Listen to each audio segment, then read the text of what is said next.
Maka korupsi di zaman Rasulullah itu semuanya sudah dibuat, sistemnya dari individualnya, sudah dikasih tahu itu bukan uang kalian. Jadi kalau ada uang kalian yang kalian nikmati berarti haram. Kalau haram nanti di akhirat nanti akan dipertanggungjawabkan. Problematikanya kan kalau orang nggak yakin dengan akhirat nih. Nah kalau orang nggak yakin dengan akhirat walaupun dia muslim, maka yang bisa untuk menjaga dia untuk tidak berbuat begitu cuma 2, satu peer pressure atau komunitas, yang kedua adalah hukum, Bagaimana kepastian ceritanya hukum. seseorang dengan jabatan tersebut dan beragama tertentu tidak percaya dengan akhirat? Wah, kenyataannya sekarang hampir semua orang-orang beragama itu tidak percaya dengan akhirat.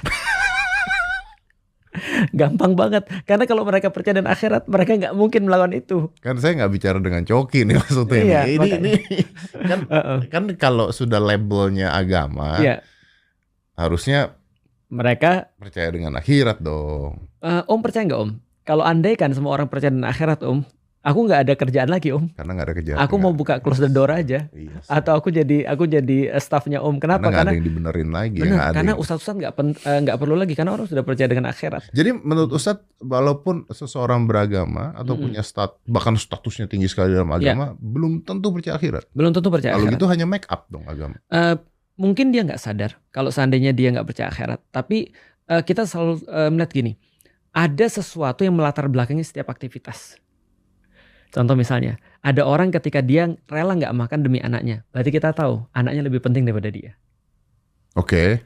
Begitu juga ketika dia sudah tahu ini adalah sesuatu yang haram nih, tapi dia menggunakan itu atau dia memanfaatkan itu, berarti kan dia nggak percaya dengan pertanggungjawaban nih. Atau karena tidak ada contoh nyata di mata dia gitu. Bisa jadi iya, tapi mungkin kalau contoh nyata sih aku pikir contoh itu kan bisa jadi dilihat atau dibaca. Iya, makanya kalau agama kan kita nggak bisa bilang contoh nyata, Ustaz. Rasulullah. Iya, maksudnya contoh menyata akhirat gitu kan susah. Gimana? Bener. Karena kalau akhirat bisa dilihat, itu bukan lagi sebuah agama. Iya, makanya. Dan problemnya adalah orang yang mereka nggak yakin itu sebenarnya juga bukan mata sih. Artinya di dalam Al-Quran juga bilang begini, kalau mereka juga ngelihat dengan mata, mereka juga nggak yakin kok sebenarnya.